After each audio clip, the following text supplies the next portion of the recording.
This is the Big O Show. This is the Big O Show. Even with Tua, you were like, I need to see. I'm Correct. just not a believer yet. And I told you before the season, with this offense, he's going to produce, and he's producing. Yeah, but you didn't really expect it to be this sweet, right? Not from a Tua perspective. I didn't expect. First of all, I didn't know. I knew Tyreek Hill was good. He's much better than I ever imagined. I mean, the guy's been open the entire season, and I had high hopes for Mike McDaniel as a play designer, as an offensive schemer. Mm-hmm. He's also surpassed my expectations. But Tua is seamless. I mean, it's beautiful to watch it. There's a rhythm to all of that. It's so fluidity. It's so quarterback friendly, bro. I mean, let's be honest. He's playing great, and his numbers are off the charts. But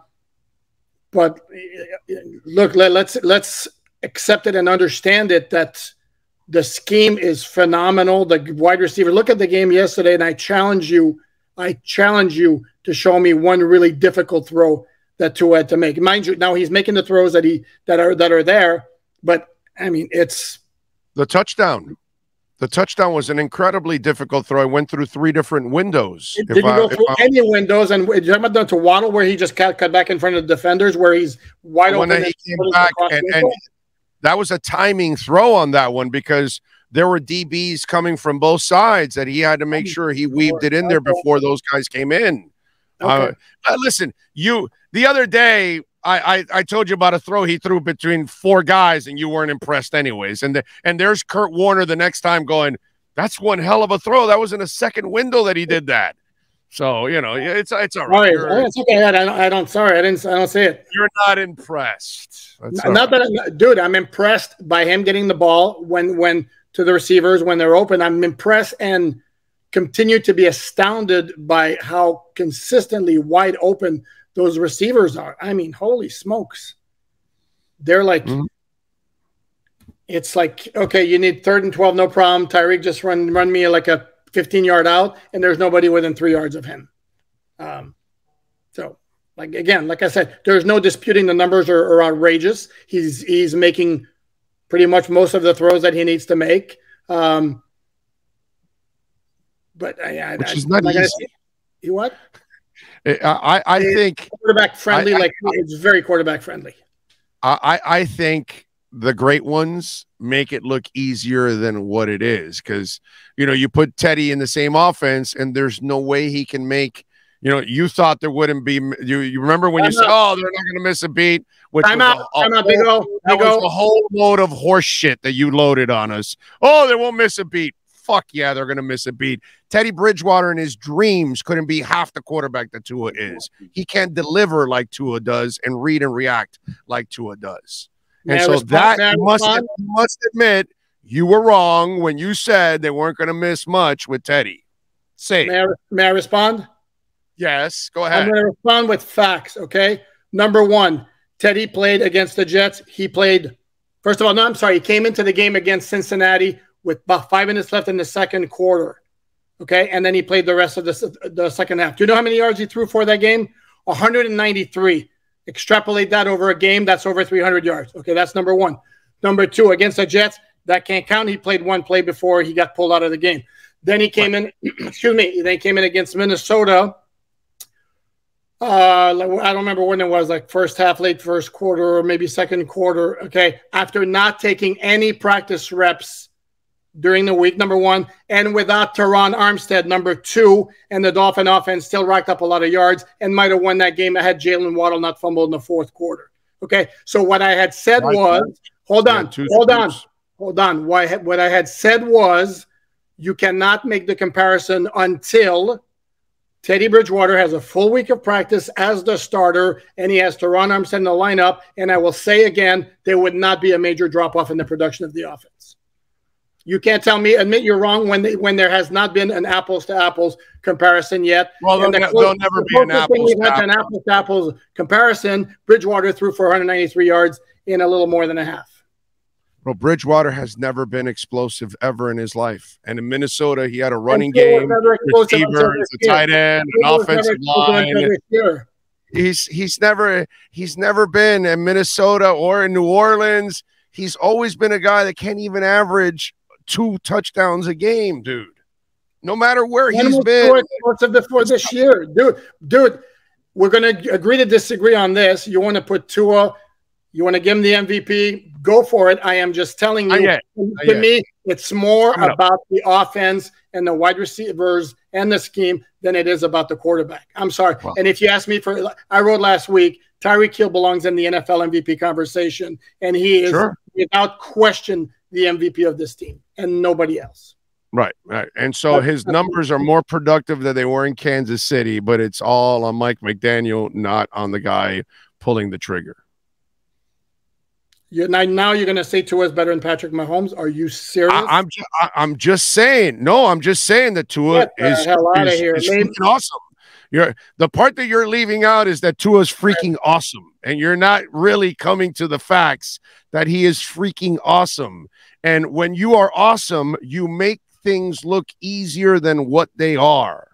Okay. And yes, when they're wide open, it's because you're reading and reacting quickly. Doesn't mean that every other quarterback is going to see the same things at the same time. You are more than welcome to have that opinion at the same time. You know what I'm saying? More than welcome to have that opinion. You make it sound like every quarterback computes and reads the field the same way. Like if you were Justin Fields, you're going to have the same success as Tua, reading and reacting when you're 2 different kinds of passers. You know, I don't understand. No, that's fair, and he deserves credit for that, and he deserves credit for making quick decisions. Let's not pretend like he's making a bunch of really difficult throws. That's all I'm saying. It's just that it's the Joe Montana thing. Well, no, it's Rice and Taylor. No, dude, he's really good. He puts it right where you need it all the freaking time. That bottom line is they're winning and they're 6-3, and this is a very, very, very tiresome conversation. I'll be very honest with you. It's a very I know, but you know, we got to turn you over. I mean, after all, look at it. He's had 6 games this year. He's 6-0. The team is 6-0 when he's starting. The team is 6-0. Okay, that's right. And without him, they lose. That's pretty elementary, my dear Watson. Well, again, there are other factors. They didn't have Teron Armstead for a game and 3 quarters. They also caught a break. If we're going to be honest about it, you're not going to tell me they weren't lucky that they didn't call the DPI at the end of the game when it was a clear DPI, which was a game that they could have lost. And again, this just to show you how stupid the 1-loss record is.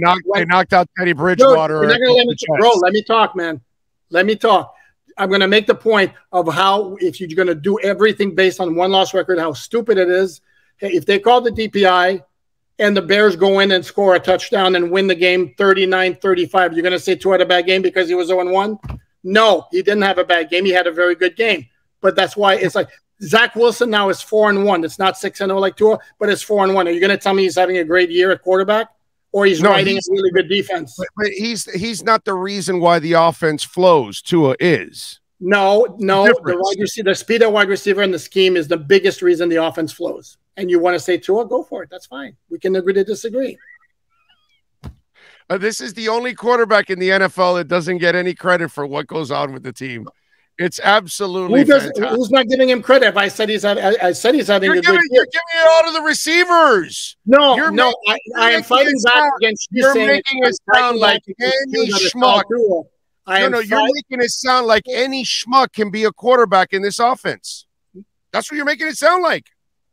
I'm going to say that most quarterbacks in the NFL would have success in the offense the way it's on right now. Okay, a lot of them would not have it to the degree that Tua is having because he's having a very, very good season. It's a perfect marriage of scheme, assets, and your quarterback without question. But you're making it sound like it's all Tua, and this is where I fight back. It's not. Well, yeah, of course I am, because for 25 years they can never find a guy that can stir the drink. So all of a sudden, it's not easy to find that guy. Alain, I'm not sure why you're overlooking this. That you make it sound like this team has not gone through 87 quarterbacks since Dan Marino. And just not anybody. You've had good offensive coordinators. You've had some good running games. You've had some good receivers at times. And it's never put together. Why? Because, my God, you're missing the guy that throws the effing ball. every single time in the equation. You can have Ricky, but if you don't have the quarterback, it doesn't help. You can have the unicorn on the offensive line and the guy running what's the Clemson kid with the one knee? What's his name? Jay Ajayi. You can have him kicking ass. If you don't have the guy taking the snaps, it doesn't work out. I'm just like, huh? Boise State, Jay Ajayi, not Clemson. Boise State, whatever. So, it's just like you can have all of that, but if you don't have that guy, then you got to do the Wildcat because you don't have that guy. So you make it sound. Again, I don't agree with you. And again, we will not know. We will not know unless there's a situation where I said we have an apples to apples, and I hope it doesn't happen because the Dolphins are rolling right now. Okay, and I hope it doesn't happen, but that's the only way we would know. And by the way, if you're going to talk about like they've never had good, Chad Pennington was tied for second in the NFL MVP voting in 2008. Okay, just for the record. What was that again? Chad Pennington was tied for second in the NFL MVP voting in 2008. You're basically saying they've had shit quarterback after shit quarterback, and for the most part, you're right. Dude, what was Chad Pennington? What was Chad Pennington? He was second in the NFL MVP voting in 2008. I know, but as a quarterback, he benefited from a great offense around him, kind of like the quarterback this year, who is having a great season. No, very well might get MVP votes. Yeah, but you're not comparing it's not even close to two quarterbacks. Chad Pennington barely had an arm, and all he did was that he didn't throw interceptions. I mean, it was like he had pedestrian numbers, dude. It was like 18, 19 touchdowns. He had like 3, I think, interceptions. It was a different year. Yeah, it was all about running and their defense and all that. It wasn't really about the quarterback. This is a team now that the offense is the one bailing out the defense now.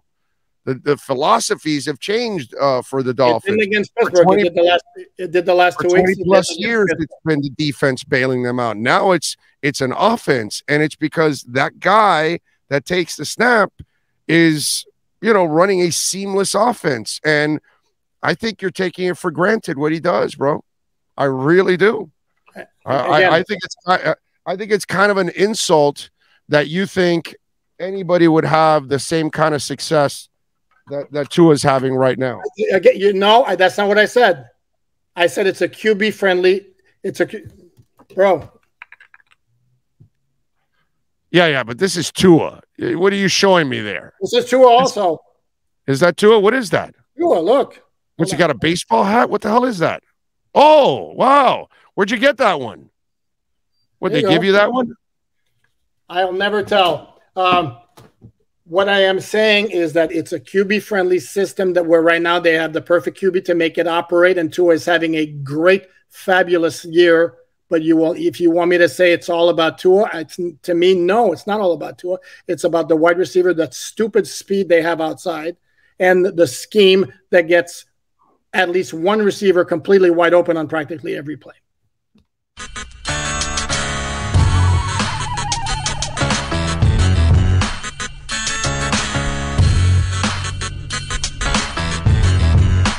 This is the Big O Show.